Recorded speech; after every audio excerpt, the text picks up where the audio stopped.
আসসালামু আলাইকুম, কেমন আছেন? আলহামদুলিল্লাহ আমি ভালো আছি, আশা করি আপনারা ভালো আছেন। আবার হাজির হয়ে গেছি ব্লগ ভিডিও নিয়ে। ভিডিওটা শুরু করছি ইতালি থেকে। আর ছেলে মেয়েকে নিয়ে একটু সকাল সকালে বের হয়ে গেছি, ডাক্তার কাছে যাবো, অন্য শহরে ট্রেন দিয়ে যাচ্ছি। আর মেয়েকে একটু বাইরে একটু দেশে দেখতেছে। আর এগুলো হচ্ছে মন্তানিয়া পাহাড় আর কি। আর ছেলেও আজকে অ্যাপার্টমেন্ট দেওয়া আছে, মেয়েও অ্যাপার্টমেন্ট দেওয়া আছে, দুজনে একসাথে দেখাবো। আর মেয়েকে দাঁত ফেলাতে হবে, ছেলেও বিজেতা বলতে কি একটু পরীক্ষা নিরীক্ষা আছে, পুরোপুরি পরীক্ষা করবে দেশে যাওয়ার আগে, তাই একটু পরীক্ষা নিরীক্ষা করে দিবে। আর সব বিস্তারিত এই ভিডিওর মাধ্যমে জানতে পারবেন। আশা করি স্পেশাল ভিডিওটি সবার ভালো লাগবে। আর মনটা একটু ভালো ছিল না, অনেকটা খারাপ ছিল, তাই গত 2 দিন 3 দিন ভিডিও আমি শেয়ার করে নিয়ে দিই নেই। মনটা কেন খারাপ ছিল আপনাদের কাছে অবশ্যই বলতেছি। মনটা অনেকটা খারাপ ছিল বলতে কি, ফিলিস্তিনের জন্য। ফিলিস্তিনে এতটা ভয়ানক যে অবস্থা যা হচ্ছে, কি বলবো, আমরা মানুষ হিসাবে আসলে আমরা মানুষ, মুসলিম মুসলিম হলে কিনা আমি মুসলিম, কিন্তু আমরা মানুষ হিসেবে মুনাফিক কাফের হয়ে গেছি। কিন্তু ফিলিস্তিনরা জীবন দিয়ে দিচ্ছে আল আকসার জন্য। আর তার মুসলিম হয়ে তারা এত প্রতিবাদ করতেছে, তার জীবন দিয়ে দিচ্ছে, আমরা মুসলিম হয়ে তাদের পাশে দাঁড়াচ্ছি না, একতা হয়ে কোনো প্রতিবাদ করছি না। আর আমি সকল ভাই বোনদেরকে, বাংলাদেশের সকল ভাই বোনদেরকে অসংখ্য অসংখ্য ধন্যবাদ, সবাইকে স্যালুট। আর ফিলিস্তিনকে সাপোর্ট করার জন্য, প্রতিবাদ করানোর জন্য সবাই একতা হয়ে, আমরা সকল বিশ্ব মুসলিম সবাইকে একতা হয়ে এই যুদ্ধটা ওইভাবে সাপোর্ট করলে অবশ্যই ইসরায়েলিরা এতটা আগাইতে পারবে না। আর আমরা যদি চুপ হয়ে থাকি, আজকে ফিলিস্তিনিদের জন্য করতেছে, কালকে আমাদের জন্য করবে কিনা তা কোনো গ্যারান্টি নাই। আর আমরা মুসলিম, আমরা কেমন মুসলিম, এক মুসলিমের বিপদে বলে আমরা আরেক মুসলিমের পাশে দাঁড়াচ্ছি না। এটা কোরআন হাদিসে নাই। কোরআন হাদিসে লেখা আছে, একজন বিপদে পড়লে আরেকজন তোমাকে সাপোর্ট করতে হবে, পাশে দাঁড়াতে হবে। আর এটা নিয়ে আমার মনটা অনেক খারাপ ছিল, তাই কি বলবো, মুখের কোনো বলার কোনো ভাষা নেই। তাদের ফিলিস্তিনের জন্য আমি অনেক অনেক দোয়া করি, আল্লাহ তাদেরকে, আল্লাহ তুমি তাদেরকে তুমি জান্নাত করে দাও, জাহান্নাম থেকে মুক্তি দাও। আল্লাহ তুমি তাদেরকে, আমাদের ইসলামের জন্য, আল আকসা মসজিদের জন্য তারা জীবন দিয়ে দিচ্ছে, আল্লাহ তুমি তাদেরকে ধৈর্য অনেক শক্তি দাও। আর শিশু বাচ্চারা, নিষ্পাপ বাচ্চারা দুনিয়াতে এসেও দুনিয়ার কোনো আলো দেখতে পারতেছে না, তারা দুনিয়া থেকে ছেড়ে চলে যাচ্ছে। আল্লাহ তাদেরকে কোনোদিন ছাড় দিবে না, ইসরায়েলিকে তাদের কেউ কি সাথ দিবে না। আল্লাহ তাদেরকে, আল্লাহ চাইলে কি না করতে পারে, সবই পারে। কি বলবো, বলার কোনো ভাষা নেই। আর কি বলবো, তাদের জন্য মনটা এত কাঁদে, তাদের জন্য মন থেকে সব সময়। এতটা বর্ষ আছে, 4-5 বছর ধরে হয়ে যাচ্ছে তাদের, আমি এই যুদ্ধটা দেখতেছি 2020 সালের থেকে আমি দেখে আসছি, করোনার সময় দেখে আসছি এই যুদ্ধ দেখে দেখতে দেখতে আজকে 25 সাল চলে আসলো, কিন্তু বিজয়ের দেশ, বিজয়টা আমি শুনতে পাইনি, দেখি নাই। তাই মনটা অনেক খারাপ লাগতেছে, কি বলবো। আর তাই তাদের জন্য সব দোয়া করতেছি, আল্লাহ তাদেরকে তুমি হেদায়েত করো, আল্লাহ তুমি জান্নাত করে দাও, জান্নাত নসিব করো। আর সবাইকে সবাইকে অসংখ্য অসংখ্য ধন্যবাদ, সবাইকে স্যালুট আবার জানাইলাম। আমার বাংলাদেশি সকল ভাই বোনদের জন্য প্রতিবাদ করার জন্য, পাশে থাকার জন্য, এইভাবে আপনি একত্র হয়ে আমরা মুসলিম সকল ভাই বোনদেরকে এইভাবে পাশে দাঁড়াবেন। কিন্তু আমরা মুসলিম হয়ে, আমরা মানুষ হয়ে তারপর আমরা প্রতিবাদ করতে হবে, আমরা মৃত্যুর দিকে না দিকে তাদেরকে এইভাবে সাপোর্ট করতে হবে, আমরা ইসলামের জন্য। আর আমরা দুনিয়াতে আসছি, আমরা বলি ইসলাম আমাদের শান্তি, ইসলাম, কিন্তু ইসলাম হয়ে আমরা কোনোটা কিছু করতে পারি না। তাই আপনাদের সাথে কথা বলতে বলতে অনেক কথা বলে ফেলছি।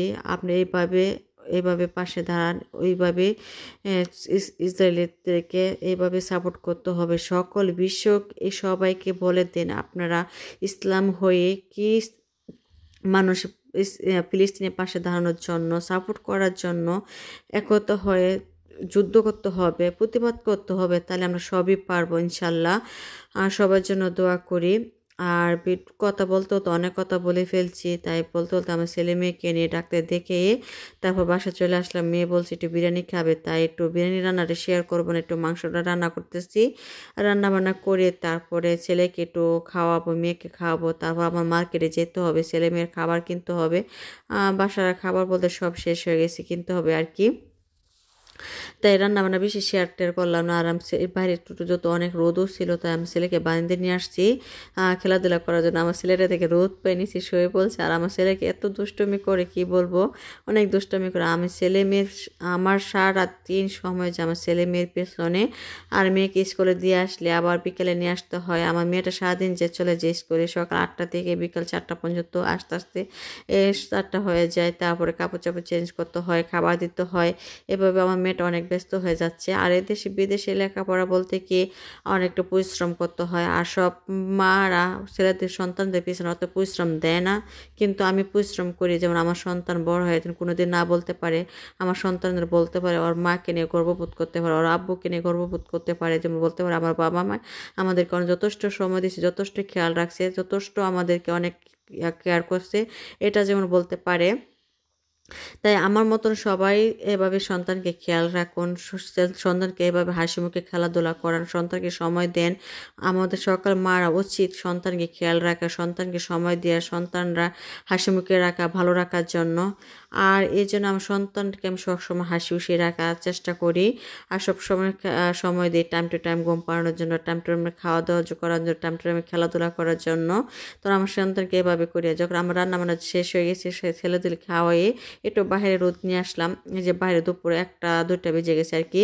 তারপর আমি বিকেলে আবার মার্কেটে যাব খাবার টাবার কেনার জন্য, ছেলেকে খেলাধুলা করে তারপর যাবো আর কি। আমার ছেলেটা কেমন আর কি, বাইরে একটু রোদ দেখলে বাইরে একটু খেলাধুলা করতে অনেক পছন্দ করে। বাচ্চারা যেটা পছন্দ করে ওটা করতে দিতে হয়, কিন্তু সাথে রাখি করতে হয়, একটু পরিশ্রম হয়ে যায়, কষ্ট হয়ে যায়। তারপরও আমার সন্তানকে আমি খেয়াল রাখার চেষ্টা করি। এই যে দেখেন আমার ছেলেটা চেয়ার উঠে গেছে, কিন্তু এক হাত ধরে নিছি, কিন্তু পড়ে যাবে। তাও আমার ছেলেকে আমি বলতেছে আমার হাত ছেড়ে দেওয়ার জন্য। আর আমি কি করবো, আমি তো হাত তো ছাড়বো না, ছেড়ে দিলে তো পড়ে যাবো। আমি তো আবার বলতেছি, কিন্তু আমার ছেলেটা শোনে না, একটা ভাব ধরো আর কি। এই যে ছেলেকে একটু খাওয়া দাওয়া করে তারপর মেয়েকে খাওয়া দাওয়া করে আবার মার্কেটে যাচ্ছি। মার্কেটে ভিডিও বেশি একটা শেয়ার করবো না, কি কেনাকাটা করে নিয়ে আসবো অবশ্যই শেয়ার করব। আর দেখেন বাইরে ওদেরটা কত সুন্দর। আর এখন কিন্তু পাতা গজা শুরু হয়ে গেছে। ইতালিয়ান বলে পাতা গজা শুরু হয়ে গেলে বলে পিমা বেড়া।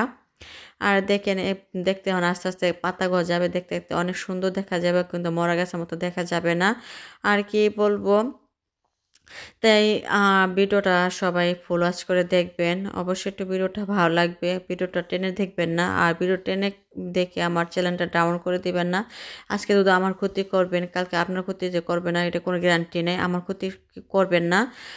আর এটুকুই বলে দিলাম, যদি একটু ভালো লাগে অবশ্যই একটু লাইক করে দিবেন। আর কিছু অংশ তো ভালো লাগে একটু সাবস্ক্রাইব করে রাখবেন।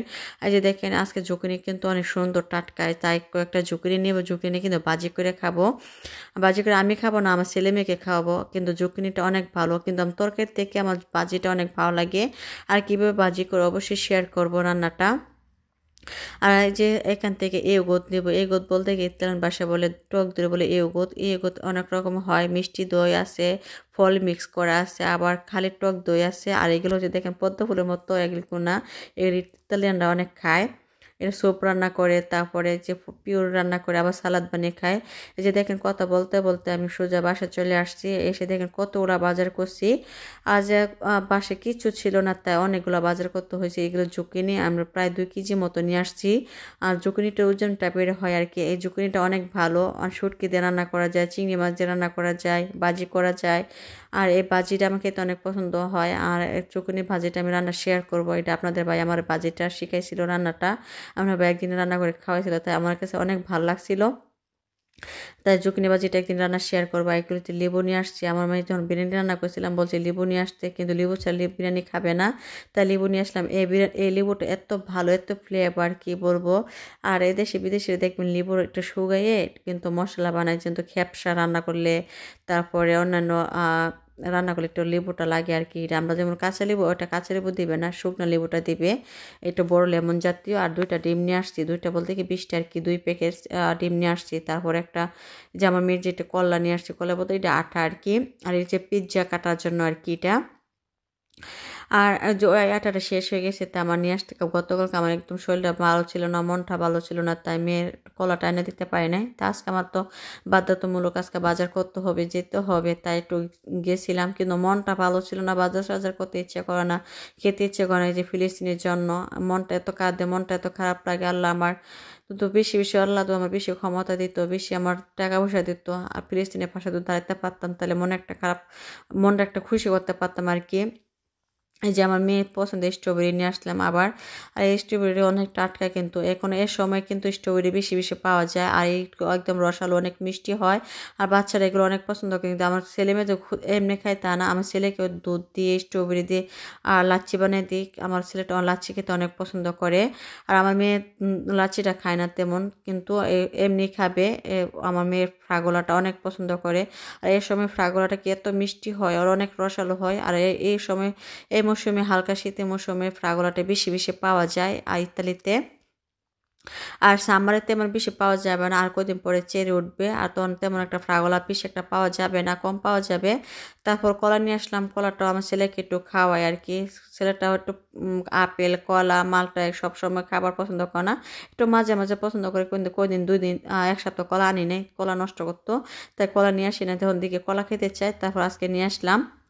আর এই যে আমার টোটাল বাজার, এগুলো দেখেন অনেকগুলো বাজার যে করছি, এটা আজকে আজকে এখন গোছাবো। আর ফ্রাগোলাটা কয়েকটা মেয়েকে ধুয়ে দিব, আর বাকিরে ফ্রিজে রেখে দিব, তারপর ডিমগুলো রেখে দিব বাহিরে।